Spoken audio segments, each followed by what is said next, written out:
Assalamu alaikum. Good evening. Vanakkam. Naibawan, dear students. So, in our previous classes, we had studied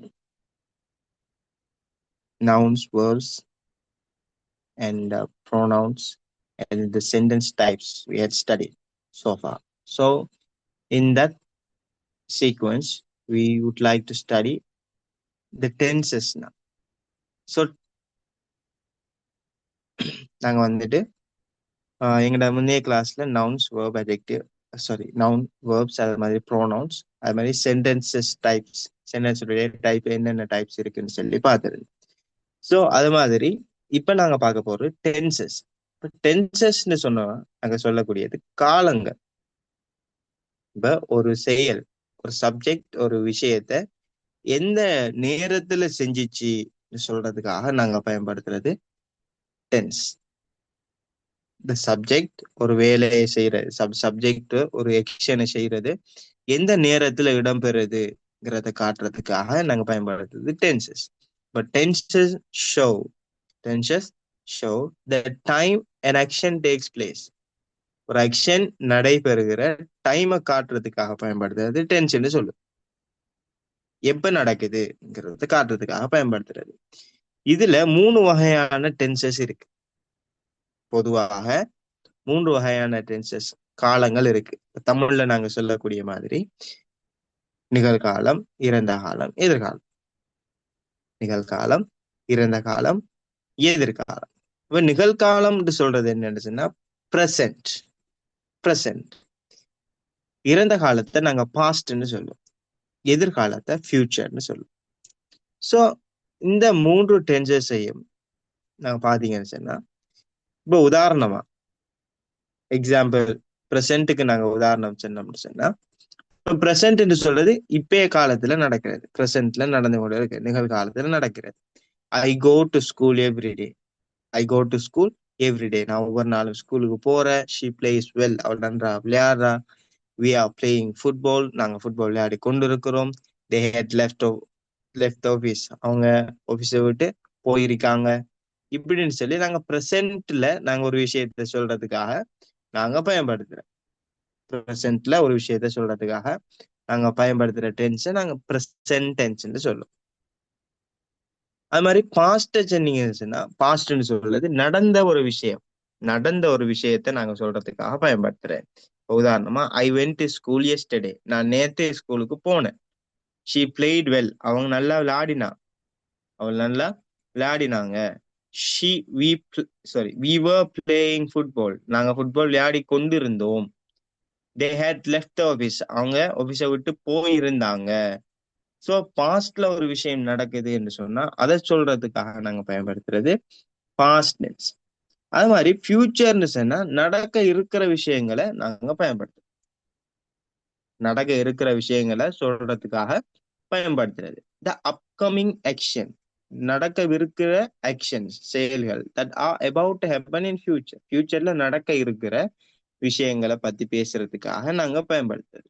இப்ப அதுக்கு தான் நாங்க இந்த model வேர்ப்ல நாங்க பார்த்தோம், வில்லுன்னு சொல்லி கொண்டு பார்த்தோம். அதைத்தான் நாங்க இங்க ஃபியூச்சரை சுட்டி காட்டுறதுக்காக பயன்படுத்துவோம். I will go to school tomorrow. நான் நாளைக்கு ஸ்கூலுக்கு போவேன். She will play well. அவள் நல்லா விளையாடுவாள். We will be playing football. நாங்க ஃபுட்பால் விளையாடி கொண்டு இருப்போம். They will have left office. அவங்க ஆபீஸை விட்டு போயிருப்பாங்க. ஸோ இப்படி நாங்க ஃபியூச்சர்ல நடக்க இருக்கிற விஷயத்த பத்தி பேசுறதுக்காக பயன்படுத்துறது ஃபியூச்சர் டென்ஸ். இப்ப ப்ரெசென்ட்னு சொன்னா நாங்க நிகழ்காலத்துல நடக்கிறது, பாஸ்ட்னு சொன்னா ஏற்கனவே நடந்தது, ஃபியூச்சர்னு சொன்னா நடக்க இருக்கிறது. ஸோ இப்படி நாங்க காலத்தை இண்டிகேட் பண்றதுக்காக, சுட்டி காட்டுறதுக்காக நாங்க பயன்படுத்துறது டென்சஸ்ன்னு சொல்லுவோம். ரைட். இந்த டென்சஸ் எல்லாமே நாங்க இந்த டென்சஸ் எல்லாத்தையுமே நாங்க மேலும் மூணு வடிவமாக பிரிச்சு, மேலும் மூன்று வடிவமாக பிரிச்சு அதை நாங்க 12ஆக மாத்தும். இந்த மூணு டென்சஸுமே இந்த மூணு டென்ஸுமே மேலும் மூணு வடிவமாக பிரிஞ்சு, நான்கு வடிவமாக பிரிஞ்சு அதை நாங்க 12 டென்ஸாக பிரிப்போம். இப்ப இந்த சிம்பிள் பிரசன்ட், முதலாவது பிரசன்ட் பாஸ்ட், ஃபியூச்சர் இந்த மூணுக்குமே இருக்கிற முதலாவது வடிவம் சிம்பிள் சொல்லும். இப்ப சிம்பிள் பிரசன்ட் டென்ஸ். முதலாவது சிம்பிள் பிரசன்ட் டென்ஸ். ரெண்டாவது simple past tense. Simple past tense. மூணாவது simple future tense. Simple future tense. அது மாதிரி அடுத்த வடிவம் கண்டினியூஸ் வடிவம்னு சொல்லும். முதலாவது வடிவம் சிம்பிள் வடிவம். இந்த சிம்பிள் மூன்று டென்ஸுக்குமே சிம்பிள் வடிவம் இருக்கும். Simple present, simple past, simple future. அது மாதிரி ரெண்டாவது வடிவம் கண்டினியூஸ் வடிவம். இந்த கண்டினியூஸ் வடிவமும் மூன்று டென்ஸுக்குமே இருக்கு. Present continuous tense, past continuous tense, future continuous tense. அது மாதிரி அடுத்த வடிவம் பெர்ஃபெக்ட் வடிவம். மூணாவது வடிவம் பெர்ஃபெக்ட் வடிவம். இந்த பெர்ஃபெக்ட் வடிவமே மூன்று டென்ஸுக்குமே இருக்கு. Present perfect, past perfect, future perfect. அது மாதிரி நாலாவது perfect continuous tense. Perfect continuous. அது மாதிரி present perfect continuous, past perfect continuous, future perfect continuous இருக்கு. அப்ப எங்களுக்கு இருக்கிற டென்சஸ் பாத்தீங்கன்னு சொன்னா present tense, past tense, future tense. இந்த மூணு டென்சஸுமே மேலும் நாலு வடிவமாக பிரியும். அப்ப பிரியக்குள்ள சிம்பிள் வடிவம், கண்டினியூஸ் வடிவம், பெர்ஃபெக்ட், அது மாதிரி பெர்ஃபெக்ட் கண்டினியூஸ்ல சொல்லி பிரியும். ஸோ இதுல simple present tense, simple past, simple future, present continuous, past continuous, future continuous, present perfect, past perfect, future perfect, present perfect continuous, past perfect continuous, அது மாதிரி future perfect continuous சொல்லி 12 வடிவங்கள் காணப்படும். ரைட். ஸோ இதைத்தான் நாங்க tenses சொல்லுவோம். Right. So did you get the idea? விளங்கிச்சா? Tenses சொன்னா என்னன்னு விளங்கிச்சா?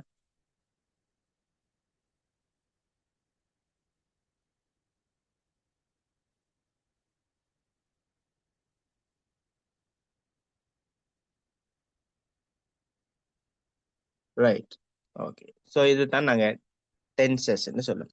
ஸோ இந்த அடிப்படையில முதலாவதாக நாங்க பார்ப்போம்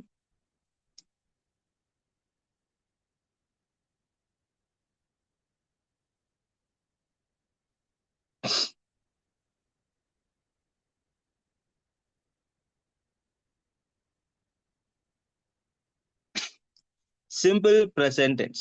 முதலாவது நாங்க பார்ப்போம் சிம்பிள் பிரசன்ட் டென்ஸ். இப்ப சிம்பிள் பிரசன்ட் டென்ஸ் சொன்னா நாங்க முதலாவது வடிவம் சென்டென்ஸினுடைய அந்த டென்ஷனுடைய முதலாவது டென்ஸ் வந்துட்டு அந்த 12 டென்ஸுக்குள்ளேயுமே முதலாவது simple present tense. Simple present tense சொன்னா நாங்க வளமையா செய்யற விஷயம். நீங்க வளமையா காலையில எழும்புறது, ஸ்கூலுக்கு போறது, அல்லது காலேஜுக்கு போறது, அல்லது கடைக்கு போறது, அல்லது ஒர்க் போறது, அல்லது நீங்க காலையில நீங்க குளிக்கிறது, சாப்பிடுறது, தூங்குறது, சொல்லி வளமையாக நீங்க செய்யற விஷயங்கள் எல்லாமே நாங்க சிம்பிள் பிரசன்ட் டென்ஸ் சொல்லுவோம். சிம்பிள் பிரசன்ட் டென்ஸ் சொல்லுவோம். அது மாதிரி எப்பவுமே வளமையாக நடக்கிற விஷயங்கள், தானாகவே நடக்கிறது, சூரியன் உதிக்கிறது, மறைகிறது, மழை பெய்யறது, அது மாதிரி வாகனங்கள் போறது வாரதுன்னு சொல்லி நாங்க பிரசன்ட்ல நாங்க சொல்ற விஷயங்கள் எல்லாமே சிம்பிள் பிரசன்ட் டென்ஸ்னு சொல்லுவோம். வளமையா நடக்கிற விஷயங்களை நாங்க சொல்றதுக்கு பயன்படுத்துறது. ரைட்.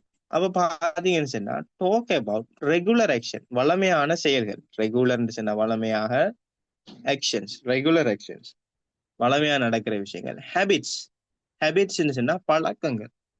ஹேபிட்ஸ் சொன்னா பழக்கங்கள், உங்களோட பழக்கங்களை நாங்க சொல்றது. அண்ட் ஜெனரல் ட்ரூத்ஸ், ஜெனரல் ட்ரூத்ஸ்னா பொதுவான உண்மைகள். இப்ப சூரியன் உதிக்கிறது, அதுகள் நாங்க பொதுவான உண்மைகள் சொல்லுவோம். ரைட். ஸோ இப்படிப்பட்ட விஷயங்களை நாங்க சொல்றதுக்காக பயன்படுத்துறது simple present tense. Example, I go to school every day, she plays well, we play football, they work in the office. I go to school every day, நான் ஒவ்வொரு நாளையும் ஸ்கூலுக்கு போறேன். ஷீ பிளேஸ் வெல், அவன் நன்றா விளையாடுவா. வி பிளே ஃபுட்பால், நாங்க football விளையாடுவோம்.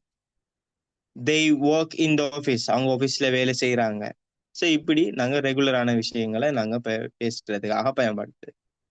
Right. இது எப்படி நாங்க ஒரு சிம்பிள் பிரசன்ட் டென்ஸ் வசனத்தை உருவாக்குற சொல்லி பார்த்தோம்னு சொன்னா சப்ஜெக்டோட verb 1 அல்லது verb s. நாங்க verb 1 verb s சொல்லும் போது நாங்க பார்த்தது இந்த பிரசன்ட் verb வடிவம், பிரசன்ட் verb வடிவமும் சிங்குலர் வடிவமும். verb 1 சொல்லக்கூடியது பிரசன்ட் verb, verb s சொல்லக்கூடியது சிங்குலர் verb. இந்த வடிவத்தையும் அது மாதிரி இந்த வடிவத்தையும் நாங்க பயன்படுத்துவோம். இப்போ சப்ஜெக்டோட verb ஒரு சப்ஜெக்டோட ஒரு verb வாரத்தை நாங்க சிம்பிள் சென்டென்ஸ் சொல்லுவோம். அப்ப அந்த அடிப்படையில சிம்பிள் ப்ரெசன்ட் டென்ஸ்ல பாத்தீங்கன்னு சொன்னா சப்ஜெக்டோட verb 1 இல்லாட்டி verb s நாங்க பயன்படுத்துவோம். சோ யார் யாருக்கு நாங்க verb 1 பயன்படுத்துவோம், யார் யாருக்கு verb s பயன்படுத்துவோம்னு பார்த்தா, சப்ஜெக்ட் ப்ரோனவுன் எடுத்துக்கிட்டீங்கன்னு சொன்னா subject pronoun I you we they he she இட்னு சொல்லக்கூடியது சப்ஜெக்ட் ப்ரோனவுன். இந்த சப்ஜெக்ட் ப்ரோனவுன் எடுத்துக்கிட்டீங்கன்னு சொன்னா ஐக்கு நாங்க verb 1 பயன்படுத்துவோம். ஐக்கு verb 1 பயன்படுத்தும். யூக்கும் verb 1 பயன்படுத்துவோம். அப்படின்னு சொன்னா ப்ரெசன்ட் verb. விக்கு நாங்க தேய்க்கும் verb 1 பயன்படுத்துவோம். ப்ளூரல்னு சொல்லக்கூடியது பன்மையாக நாங்க நேத்து கவுண்டபிள் அன்கவுண்டபிள் பார்த்தோம் தானே, அதுல அன்கவுண்டபிளா வரக்கூடியது அதுதான் நாங்க ப்ளூரல் சிங்குலர்னு சொல்லுவோம். ஸோ இதை நீங்க பிறகு ஞாபகப்படுத்துங்க. Will study plural and singular. இப்போ சிங்குலர் ப்ளூரல் எப்படி நாங்க பாக்குறேங்கிறதை நாங்க பார்ப்போம். ஸோ வி தே ப்ளூரலுக்கு நாங்க verb 1 பயன்படுத்துவோம். அது மாதிரி he she it சிங்குலர்னா ஒருமை, சிங்குலர்னா ஒருமை, ப்ளூரல்ஸ்னா பன்மை.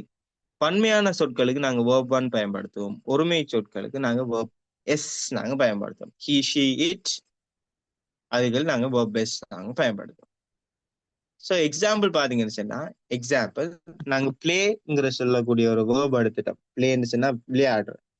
விளையாடுன்னு சொல்லக்கூடிய ஒரு verb எடுத்துக்கிட்டோம்னு சொன்னா ஐக்கு verb 1 பிளே வரும்.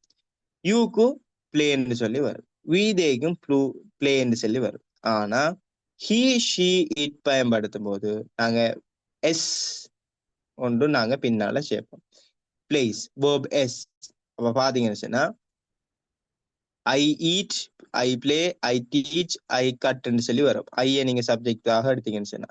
அதுவே ஹீ எடுத்துக்கிட்டீங்கன்னு சொன்னா இங்க he she it நாங்க verb பயன்படுத்தினோம் தானே. இப்ப ஹீக்கு நாங்க சொல்ல போறோம்னு சொன்னா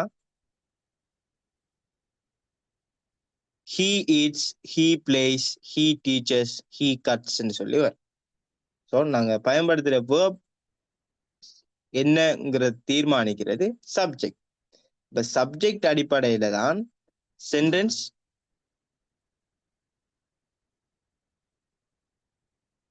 சப்ஜெக்ட் அடிப்படையில தான் verb வந்து மாறுபடும். அப்ப சப்ஜெக்ட் ஐயுவி தேயாக இருந்தால் verb 1 வரும். சப்ஜெக்ட் வந்து he she it ஆக இருந்தால் verb s வரும். ஸோ இது விளங்கிச்சா?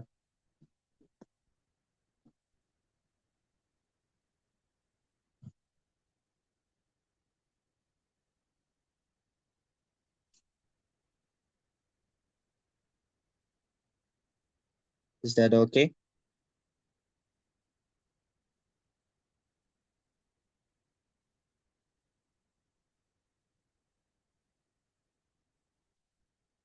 Is that okay, students?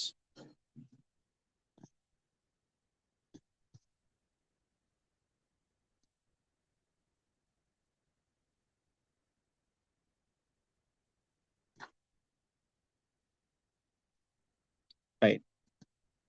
So இது வந்துட்டு நாங்க சிம்பிள் ப்ரெசன்ட் உடைய ஸ்ட்ரக்சர்னு சொல்லுவோம். ரைட். ஸோ நாங்க இதோட எங்களோட கிளாஸை இன்றைக்கு முடிச்சுக்கொள்வோம். அண்ட் நெக்ஸ்ட் கிளாஸ்ல மொத்தமாக நாங்க என்ன விஷயம்ங்கிறது சிம்பிள் ப்ரெசன்ட் டென்ஸ் நாங்க முழுமையாக படிப்போம். ஸோ இன்றைக்கு நாங்க படிச்சது சென்டென்ஸ்னா என்ன, சென்டென்ஸுடைய வடிவங்கள் என்னென்ன இருக்கு, அது மாதிரி அதுக்கு முதல்ல நாங்க வேர்புனா என்னன்னு பார்த்தோம். ஸோ ஒரு சென்டென்ஸ் உருவாகிறதுக்கு நாங்க ஒரு நவுன் அல்லது ப்ரோனவுனோட, அதாவது சப்ஜெக்டோட ஒரு வேர்ப் ஒன்றை நாங்க சேர்த்தோம்னா ஒரு சென்டென்ஸ் ஒன்று உருவாயிரும். ஸோ ஒரு சப்ஜெக்டோட ஒரு வேர்ப் சேர்றது சென்டென்ஸ். அப்ப சப்ஜெக்ட்னு சொல்லக்கூடிய நவுனாக இருக்கலாம் அல்லது ப்ரோனவுனாக இருக்கலாம், நவுனாக இருக்கலாம் அல்லது ப்ரோனவுனாக இருக்கலாம். அதோட ஒரு வேர்ப் ஒன்று சேரும். அப்ப வேர்ப்னு சொல்லக்குள்ள நாங்க வேர்ப் மெயினான வேர்ப் இல்ல எக்ஷன் வேர்ப்னு சொல்லுவோம். அந்த எக்ஷன் வேர்பினுடைய வகைகள் நாங்க ப்ரெசன்ட் வடிவம்னு சொன்னோம், அது மாதிரி பாஸ்ட் வடிவம் இருக்குன்னு சொன்னோம், ப்ரோக்ரெசிவ், பார்ட்டிசிபிள், சிங்குலர்னு சொல்லுவோம். ஸோ பயன்படுத்துற டென்ஸுக்கு ஏற்ற மாதிரி இந்த வேர்புகள் மாறுபடும். இப்போ முதலாவது டென்சஸ் என்று சொல்லக்குள்ள நாங்க 12 டென்சஸ் இருக்குன்னு பார்த்தோம். Simple present, simple past, simple future, present continuous, past continuous, future continuous, present perfect, past perfect, future perfect, present perfect continuous, past perfect continuous, அது மாதிரி ஃபியூச்சர் பெர்ஃபெக்ட் கண்டினியூஸ் இருக்குன்னு பார்த்தோம். ஸோ அந்த அடிப்படையில சிம்பிள் ப்ரெசன்ட் டென்ஸ் எடுத்துட்டீங்கன்னு சொன்னா, simple present டென்ஸ்ல நாங்க இந்த verb ஒன்னையும் வேர்ப் எஸ்ஸையும் நாங்க பயன்படுத்துறோம். ஸோ இதுதான் நாங்க இன்றைக்கு நாங்க பார்த்த விஷயம். ஸோ நாங்க நெக்ஸ்ட் டியூஸ்டேல இருந்து நாங்க ஒவ்வொரு டென்ஸாக நாங்க பார்ப்போம். Right? So is that okay? I satisfied with your with the today's class? இந்த கிளாஸ் உங்களுக்கு ஏற்ற மாதிரி இருந்துச்சா? நீங்க எதுவும் டவுட்ஸ் இருந்தா இப்ப கேட்டுக்கொள்ளலாம்.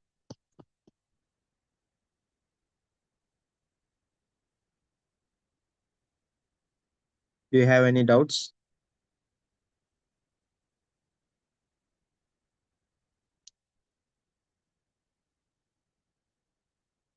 Right, okay.